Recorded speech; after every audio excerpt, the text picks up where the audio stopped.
સવારે 10 વાગ્યા સુધીમાં 11 જિલ્લામાં વરસાદની આગાહી હવામાન વિભાગ દ્વારા કરવામાં આવી છે। હવામાન વિભાગના કહેવા પ્રમાણે દક્ષિણ ગુજરાતના 3 જિલ્લામાં સવારે 10 વાગ્યા સુધી વરસાદ થઈ શકે છે। હવે આ જિલ્લાઓની જો વાત કરીએ તો સુરત, નવસારી અને વલસાડમાં 40 કિલોમીટરની ઝડપે પવન પણ ફૂંકાઈ શકે છે અને ગાજવીજ વરસાદ થઈ શકે છે। દક્ષિણના 3 જિલ્લામાં થંડરસ્ટોર્મ એક્ટિવિટીની આગાહી છે। તેજ પવન અને ગાજવીજ સાથે વરસાદ થઈ શકે છે।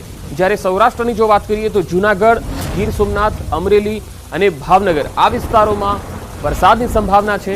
તો મધ્ય ગુજરાતમાં વડોદરા અને નર્મદા, તાપી, ડાંગમાં પણ સવારે 10 વાગ્યા સુધીમાં હળવાથી મધ્યમ વરસાદ થઈ શકે છે। 24 કલાકમાં રાજ્યના 35 તાલુકામાં વરસાદ નોંધાયો છે। સૌથી વધુ વલસાડના ઉમરગામમાં વરસાદ થયો છે। ઉમરગામમાં 2.6 ઇંચ એટલે કે 2.5 ઇંચ જેટલો વરસાદ થયો છે। વલસાડમાં 2.5 ઇંચ જેટલો વરસાદ થયો છે, જ્યારે પલસાણા અને જલાલપુરમાં 1.5 ઇંચ જેટલો વરસાદ થયો છે। તો 40 કિલોમીટરની ઝડપે પવન ફૂંકાઈ શકે છે। સવારે 10 વાગ્યા સુધીમાં જ દક્ષિણ ગુજરાત અને સૌરાષ્ટ્રના જિલ્લાઓમાં હળવાથી મધ્યમ વરસાદની શક્યતા રહેશે। દક્ષિણ ગુજરાતમાં 40 કિલોમીટરની ઝડપે પવન ફૂંકાય તેવી પણ શક્યતા છે અને પવન સાથે ગાજવીજ વરસાદ પડે તેવી સંભાવના વ્યક્ત કરાઈ છે। થંડરસ્ટોર્મ એક્ટિવિટીની અસર દક્ષિણ ગુજરાત અને સૌરાષ્ટ્રના ભાગોમાં જોવા મળી શકે છે।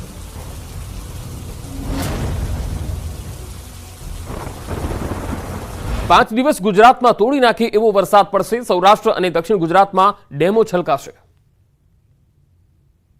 દક્ષિણ ગુજરાત અને સૌરાષ્ટ્રમાં ચોમાસાએ રંગ પકડી લીધો છે, પરંતુ અન્ય જિલ્લાઓમાં હજુ વરસાદ રાહ જોડાવી રહ્યો છે। પરંતુ ખેડૂતો હવે ચિંતા કરવાની જરૂર નથી। આજથી 5 દિવસ આખા ગુજરાતમાં વરસાદ કડાકા ભડાકા સાથે તૂટી પડશે। નદીઓ ગાંડી તૂર બનશે, ડેમો છલોછલ થઈ જશે, ખેતરો પાણીથી તરબોળ થઈ જશે। એક પણ ગામ વરસાદ વગર કોરું નહીં રહે। રાજ્યભરને ધમરોળી નાખશે વરસાદ। હવામાન વિભાગે ગુજરાતમાં 5 દિવસ ભારેથી ભારે વરસાદની આગાહી કરી છે। હવામાન વિભાગે આગાહી કરી છે કે સાયક્લોનિક સર્ક્યુલેશન સક્રિય થતાં ભારે વરસાદ પડશે। ગાંધીનગર, આણંદ, પંચમહાલ, અમદાવાદ, મહેસાણા સહિતના જિલ્લાઓમાં વરસાદની આગાહી કરાઈ છે। હાલ ચોમાસાની ગતિ નવસારીમાં સ્થિર છે। બંગાળ ઉપસાગરનો ભેજ ગુજરાત તરફ હજી પહોંચી શક્યો નથી। હાલમાં દક્ષિણ ગોળાર્ધમાંથી વિષુવવૃત્ત ઓળંગી પૂર્વ આફ્રિકાથી હાલમાં તેજ ગતિના પવન ફૂંકાઈ રહ્યા છે। પવનની ગતિના કારણે વરસાદ નથી થઈ રહ્યો, પણ હવે મેહુલિયો મન મૂકીને તૂટી પડશે। આગાહી મુજબ 20 જૂને અરવલ્લી, દાહોદ, મહીસાગર, વડોદરા, છોટાઉદેપુર, નર્મદા, ભરૂચ, સુરત, ડાંગ, નવસારી, વલસાડ, તાપી, દમણ, દાદરાનગર હવેલી, જૂનાગઢ, અમરેલી, ભાવનગર, ગીર સોમનાથમાં વરસાદ પડી શકે છે। 21 જૂને પંચમહાલ, દાહોદ, છોટાઉદેપુર, નર્મદા, ભરૂચ, સુરત, ડાંગ, નવસારી, વલસાડ, દાદરાનગર હવેલી, તાપી, જૂનાગઢ, અમરેલી, ભાવનગર, ગીર સોમનાથ, દીવમાં વરસાદની આગાહી છે। 22 જૂને સાબરકાંઠા, અરવલ્લી, પંચમહાલ, દાહોદ, મહીસાગર, વડોદરા, છોટાઉદેપુર, સુરત, ડાંગ, નવસારી, વલસાડ, દમણ, દાદરાનગર હવેલી, જૂનાગઢ, અમરેલી, ભાવનગર, ગીર સોમનાથ, દીવમાં પણ વરસાદની આગાહી છે। બનાસકાંઠા, સાબરકાંઠામાં 23 જૂને પંચમહાલ, અરવલ્લી, દાહોદ, મહીસાગર, વડોદરા, નર્મદા, ભરૂચ, નવસારી, વલસાડ, તાપી, દમણ, દાદરાનગર હવેલી, અમરેલી, ભાવનગર, ગીર સોમનાથ, દીવમાં વરસાદની આગાહી છે। 24 જૂને અરવલ્લી, પંચમહાલ, દાહોદ, મહીસાગર, વડોદરા, છોટાઉદેપુર, નર્મદા, ભરૂચ, સુરત, ડાંગ, નવસારી, વલસાડ, તાપી, દમણ, દાદરાનગર હવેલી, અમરેલી, ભાવનગર, ગીર સોમનાથ, દીવમાં વરસાદની આગાહી છે। તો 25 જૂને ગાંધીનગર, અરવલ્લી, અમદાવાદ, પંચમહાલ, દાહોદ, મહીસાગર, વડોદરા, છોટાઉદેપુર, ભરૂચ, સુરત, ડાંગ, નવસારી, વલસાડ, તાપી, દમણ, દાદરાનગર હવેલી, પોરબંદર, જૂનાગઢ, અમરેલી, ભાવનગર, ગીર સોમનાથ, દીવમાં વરસાદની આગાહી છે। દક્ષિણ ગુજરાતમાં વરસાદી માહોલ છે। છેવાડાના વલસાડમાં ગઈકાલથી મેઘમહેર થઈ રહી છે। રાત્રે જિલ્લાના લગભગ તમામ તાલુકામાં વરસાદ થયો। વાપી અને આસપાસના વિસ્તારમાં ધોધમાર વરસાદ વરસ્યો। આથી થોડી જ વારમાં રસ્તાઓ પાણી થઈ ગયા। વાપી ઉપરાંત ઉમરગામ, પારડી, વલસાડ, ધરમપુર અને કપરાડામાં પણ મેઘમહેર થઈ। 24 કલાકમાં જિલ્લામાં સૌથી વધુ ઉમરગામમાં લગભગ 3.5 ઇંચ જેટલો વરસાદ થયો, જ્યારે વલસાડમાં 2.5 ઇંચ જેટલો વરસાદ થયો। કપરાડામાં 1 ઇંચ, જ્યારે પારડી અને વાપીમાં 1 ઇંચ વરસાદ નોંધાયો છે।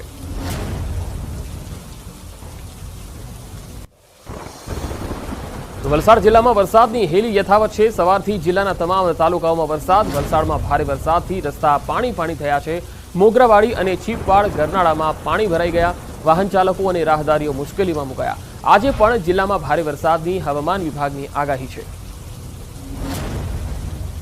તો વલસાડ જિલ્લામાં છેલ્લા 2 દિવસથી વરસાદી માહોલ દેખાઈ રહ્યો છે। વલસાડ છે, નવસારી છે, સુરત છે, આ તમામ જે જિલ્લાઓ છે દક્ષિણ ગુજરાતના, તેમાં लगभग 3 દિવસથી વરસાદી માહોલ જામ્યો છે। આજે પણ સવારથી જ વરસાદી માહોલ છે અને વલસાડની જે તસવીરો આવી રહી છે તેમાં તમે જોઈ શકો છો કે ગરનાળામાં પાણી ભરાવાના કારણે વાહન ચાલકો મુશ્કેલીમાં મુકાયા એટલો વરસાદ અહીંયા પડ્યો છે. વલસાડમાં 2.5 ઇંચ જેટલો વરસાદ પડ્યો છે, જ્યારે ઉમરગામમાં સૌથી વધારે 3.5 ઇંચ જેટલો વરસાદ પડ્યો છે. ભારે વરસાદની કારણે રસ્તાઓ પાણી થઈ ગયા છે. વલસાડ અને સુરત અને નવસારી આ 3 જે જિલ્લાઓ છે એમાં છેલ્લા 3 દિવસથી વરસાદનો માહોલ છે, જેના કારણે નાગરિકોને ગરમીથી રાહત મળી ગઈ છે. ખેડૂત વર્ગમાં આનંદની લાગણી છવાઈ ગઈ છે. સવારથી જ જિલ્લામાં વરસાદ અને આજે ચોથા દિવસે પણ લગાતાર વલસાડમાં વરસાદી માહોલ દેખાઈ રહ્યો છે. સવારથી જ તમે જોઈ શકો છો કે મેઘમહેર થઈ રહી છે અને તેના કારણે વરસાદી પાણી જે મુખ્ય માર્ગો છે તેના પર ફરી વળ્યા છે. વધુ માહિતી સાથે સંવાદદાતા ભરતસિંહ વાઢેર જોડાયા છે વલસાડથી. ભરત, જે રીતે ચોમાસુ સિસ્ટમ નવસારી સુરતમાં સ્થિર થઈ ગઈ હતી, નબળી પડી ગઈ હતી, પરંતુ હવે છેલ્લા 2 દિવસથી એવું લાગે છે કે ધીરે ધીરે આગળ વધી રહી છે. વલસાડમાં કયા કયા વિસ્તારોમાં આજે વરસાદ દેખાઈ રહ્યો છે? જી બિલકુલ પંકજ, જે રીતના હવામાન વિભાગે આગાહી કરી હતી છેલ્લા 1 અઠવાડિયાથી જ વલસાડ જિલ્લામાં છૂટો છવાયો વરસાદ વરસતો હતો, પરંતુ ગઈકાલથી જ જાણે જિલ્લામાં ચોમાસાની વિધિવત શરૂઆત થઈ ગઈ હોય તે રીતના માહોલ સર્જાયો છે. ગઈકાલથી અત્યાર સુધીની જો વાત કરીએ તો અત્યારે પણ વલસાડ જિલ્લાના લગભગ તમામ તાલુકાઓમાં વરસાદની હેલી યથાવત છે. ગઈકાલે થયેલા 24 કલાકમાં વલસાડના ઉમરગામમાં 2.5 ઇંચ અને વલસાડની અંદર 2 ઇંચ વરસાદ વરસ્યો છે. સાથે જ પારડી, કપરાડા અને વાપી તાલુકાની અંદર પણ 1 ઇંચથી વધારે વરસાદ વરસ્યો છે. આજે સવારથી જ જિલ્લામાં વાદળછાયું વાતાવરણ છે અને તમામ તાલુકાઓમાં વરસાદ વરસ્યો છે. વાત કરીએ વલસાડની તો વલસાડ શહેરમાં ગઈ રાત્રે વરસેલા ભારે વરસાદ અને આજે સવારે પણ વરસેલા વરસાદને કારણે થોડા સમયમાં જ રસ્તા ઉપર પાણી થઈ ગયા હતા અને સાથે જ જિલ્લાની જે શહેરની રોજિંદી સમસ્યા જે દર ચોમાસે ઊભી થાય છે એવા બંને રેલવે ગરનાળા, ચીપવાડ રેલવે ગરનાળું અને મોગરાવાડી રેલવે ગરનાળામાં બંનેમાં છે એ પાણી ભરાઈ ગયા હતા. આથી વાહન વ્યવહારને અસર થઈ હતી. રાહદારીઓ અને વાહન ચાલકો મુશ્કેલીમાં મુકાયા હતા. હવામાન વિભાગે આજે પણ જિલ્લામાં ભારે વરસાદની આગાહી કરી છે. જો કે જે રીતના છેલ્લા 2-3 દિવસથી જે રીતના વરસાદ વરસી રહ્યો છે, શહેરી વિસ્તારોમાં ખાસ કરીને થોડા જ વરસાદની અંદર પાણી ભરાવાની સમસ્યા ગયા વર્ષની જેમ આ વર્ષે પણ યથાવત છે. આથી તંત્રની પ્રી મોન્સૂન કામગીરી પર છે થોડા જ સમયમાં પાણી ફરી જતું હોય તેવા દ્રશ્ય જોવા મળે છે અને શહેરીજનોએ કરવો પડે છે. જી ભરત, આભાર માહિતી આપવા માટે.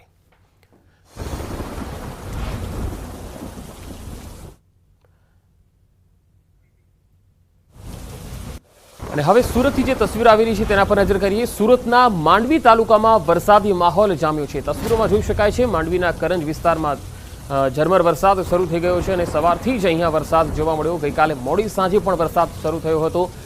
વાતાવરણમાં ઠંડક ફેલાઈ ગઈ છે અને ગઈકાલે બપોર સુધીમાં બારડોલી, માંગરોળ, કામરેજ, મહુવા, પલસાણા વિસ્તારમાં વરસાદ થયો હતો, જેના કારણે જે બાળકો છે તેઓએ પણ નાહવાની મજા માણી હતી. વાતાવરણમાં ઠંડક ફેલાઈ ગઈ હતી.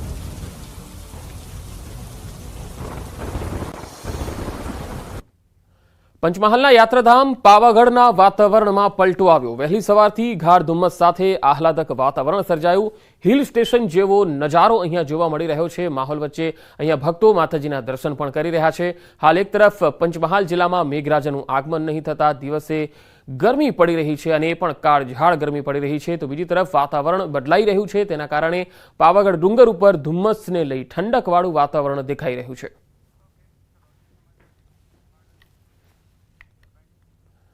અમદાવાદના ગોમતીપુરમાં જાહેરમાં ખેલાયો ખૂની ખેલ. 2ની જાહેરમાં હત્યા થઈ ગઈ. ત્રીજો વ્યક્તિ સારવાર હેઠળ છે.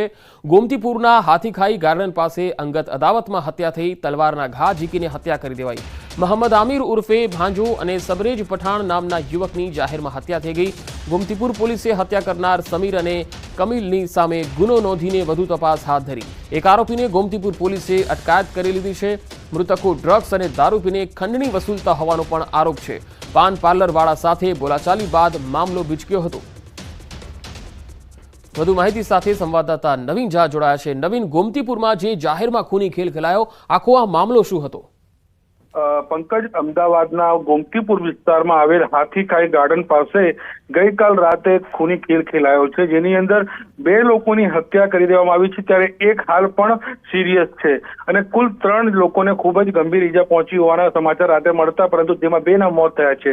જો કે પ્રાથમિક તપાસમાં એવી વાત સામે આવી રહી છે અને જે સ્થાનિકોનું કહેવું છે કે જે મરનાર છે તે લોકો નશાની હાલતમાં ત્યાં લોકો ઉપર ત્રાસ ગુજારતા હતા, ક્યારેક ખંડણી માંગતા હતા, એ પ્રકારનો આરોપ લાગી રહ્યો છે, જેના કારણે હાથીખાઈ ગાર્ડન પાસે એક પાન પાર્લર છે, તે પાન પાર્લરના જે માલિક છે તેના ત્યાં પણ તે અવારનવાર બબાલ કરી રહ્યા હતા આરોપ મરનાર, અને જેના કારણે ગઈકાલે આરોપીઓના ઘર સુધી પહોંચી જતા આરોપીઓ ઉશ્કેરાઈ ગયા અને જેના કારણે આ પ્રકારનો ખૂની ખેલ ગઈકાલ રાતે ગોમતીપુરમાં ખેલાયો છે, એ પ્રકારની માહિતી સામે આવી રહી છે। જો કે 2 આરોપીઓ સામે નામજોગ ફરિયાદ પણ દાખલ કરવામાં આવી છે, જેમાં એકને અટકાયત કરી લેવામાં આવી છે, ત્યારે બીજા ફરાર આરોપીને શોધખોળ પણ હાથ ધરવામાં આવી છે। જો કે સવાલ અહીંયા પંકજ એ છે કે અમદાવાદ શહેરની અંદર આ પ્રકારના બનાવ જે છેલ્લા થોડા સમયથી વારંવાર સામે આવી રહ્યા છે અને ખાસ કરીને પૂર્વ વિસ્તારમાં જે હત્યાના જાહેરમાં બનાવ બની રહ્યા છે, કાયદાનો બીક જ ના હોય એ પ્રકારના દ્રશ્યો જરૂરથી દેખાઈ આવે છે। જી નવીન, આભાર માહિતી આપવા માટે।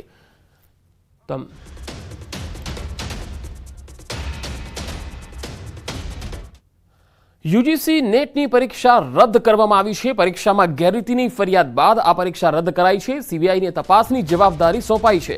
યુજીસી નેટની પરીક્ષા ફરીથી લેવાશે। શિક્ષણ મંત્રાલયે નેટનું પેપર રદ કર્યું છે। એનટીએ દ્વારા આ યુજીસી નેટની પરીક્ષા લેવામાં આવી હતી। આ પરીક્ષા 18 જૂનના રોજ 2 પાળીમાં વિવિધ શહેરમાં લેવાઈ હતી। બાદમાં 19 જૂનના રોજ એટલે કે પરીક્ષા લેવાયાના બીજા જ દિવસે યુજીસીને ગૃહ મંત્રાલયના ભારતીય સાયબર ક્રાઇમ કોઓર્ડિનેશન સેન્ટર તરફથી ગેરરીતિ અંગેના ઇનપુટ મળ્યા હતા। બાદમાં શિક્ષણ મંત્રાલયે પરીક્ષા પ્રક્રિયાની પારદર્શિતા સુનિશ્ચિત કરવા માટે નેશનલ ટેસ્ટિંગ એજન્સી એટલે કે એનટીએને તેને રદ કરવાનો આદેશ આપ્યો હતો। હવે નવેસરથી પરીક્ષા લેવાશે। વધુ તપાસ માટે કેન્દ્ર દ્વારા આ કેસ સીબીઆઈને સોંપવામાં આવ્યો છે। હાલ તો વિદ્યાર્થીઓ અને વાલીઓમાં રોષની લાગણી છે અને સાથે મેનેજમેન્ટ તંત્ર સામે અનેક સવાલ પણ ઉઠી રહ્યા છે।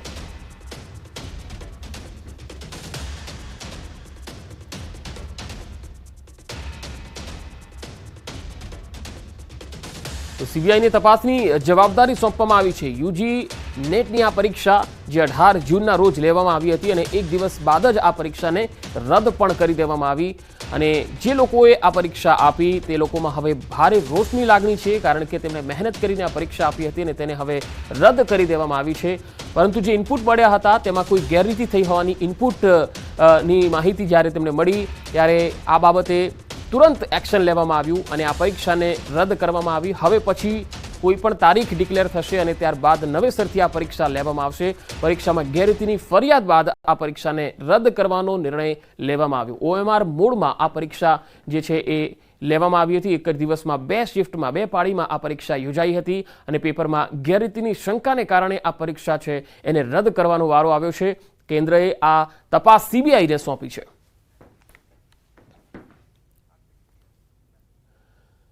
રાજકોટ ટીઆરપી ગેમ ઝોન મામલે દરરોજ નવા ખુલાસા થઈ રહ્યા છે, ત્યારે હવે પૂર્વ ટાઉન પ્લાનિંગ ઓફિસર મનસુખ સાગઠિયાને લઈને નવો ખુલાસો થયો। પોલીસને એમડી સાગઠિયા પાસેથી અપ્રમાણસર મિલકતો મળી આવી। સાગઠિયા પાસે તેની આવક કરતા 410% વધુ સંપત્તિ મળી આવતા ચકચાર મચી ગઈ। સાગઠિયા પાસેથી 10.55 કરોડની મિલકત મળી આવી, જેને લઈ એસીબીએ પૂર્વ ટીપીઓ એમડી સાગઠિયા વિરુદ્ધ ગુનો દાખલ કર્યો છે। તો સાગઠિયાના શાહી સામ્રાજ્યની જો વાત કરીએ તો તેની પાસેથી 10,55,37,355 રૂપિયાની વધુ સંપત્તિ મળી છે। ખેતીની જમીન, farm house, under construction hotel, tenement, 2 petrol pump હોવાનું પણ સામે આવ્યું છે। અમદાવાદમાં અદાણી શાંતિગ્રામ ટાઉનશીપમાં મિલકત છે। હોન્ડા સિટી સહિતના કુલ 6 વાહનો, ગોડાઉન, ગ્રીન પાર્કમાં પ્લોટ સહિતની સ્થાવર અને જંગમ મિલકતો પણ તેની પાસેથી મળી આવી છે। એટલું જ નહીં, સાગઠિયાએ અત્યાર સુધીમાં Dubai, Europe, south Africa, Australia, UK, Malaysia, Maldives અને શ્રીલંકા સહિતના દેશોમાં પણ પ્રવાસો કર્યા છે। કાયદેસરની આવક 2,57,17,360 રૂપિયાની મળી આવેલી। તેના પ્રમાણમાં તેઓએ પોતાના અને પોતાના કુટુંબીજનોના નામે 13,33,33,323 રૂપિયાની મિલકતો વસાવેલાની બાબત સામે આવેલી છે। તો ટીઆરપી ગેમ ઝોન અગ્નિકાંડનો આ જે મામલો છે, હાઈકોર્ટના આદેશ અનુસાર નવી 3 સભ્યોની કમિટી બનાવવામાં આવી છે। સત્ય શોધક કમિટીના અશ્વિની કુમારે નિવેદન આપ્યું। પી સ્વરૂપ, મનીષા ચંદ્રા અને રાજકુમાર બેનીવાલની નિમણૂક કરાઈ છે. પોલીસ કમિશનર અને મનપા કમિશનર સહિતનાઓ પાસેથી માહિતી મેળવી છે. સ્થાનિક અધિકારીઓ પાસેથી માહિતી એકત્ર કરવામાં આવી. આગામી 4 જુલાઈ સુધીમાં હાઈકોર્ટમાં આ રિપોર્ટ સબમિટ કરવામાં આવશે.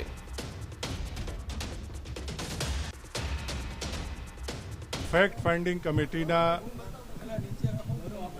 પ્રથમ આજે જે અહીંયા ચર્ચા વિચારણા કરવામાં આવી છે એમાં તમામ જે સંબંધિત અધિકારીઓની સાથે અમે અહીંયા ચર્ચા કરી છે.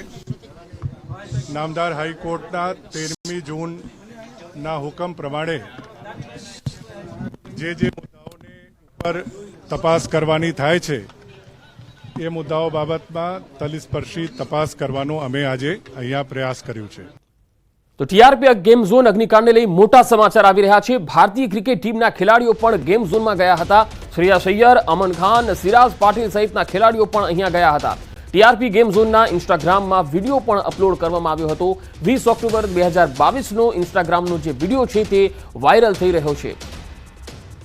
તો 20 ઓક્ટોબર 2022નો આ ઇન્સ્ટાગ્રામનો વિડીયો છે જે વાયરલ થઈ રહ્યો છે, જેમાં ખેલાડીઓ, ક્રિકેટના ખેલાડીઓ પણ અહીંયા ગયા હતા એવી વાત સામે આવી રહી છે. ઇન્સ્ટાગ્રામ પર આ વિડીયો છે જે હવે વાયરલ થઈ રહ્યો છે. ટીઆરપી ગેમ ઝોનમાં ક્રિકેટરો પણ મોજ માટે ગયા હતા, ત્યાં મુલાકાત માટે ગયા હતા. શ્રેયસ અય્યર છે, અમન ખાન છે, સિરાજ પાટીલ સહિતના ખેલાડીઓ અહીંયા ગયા હતા.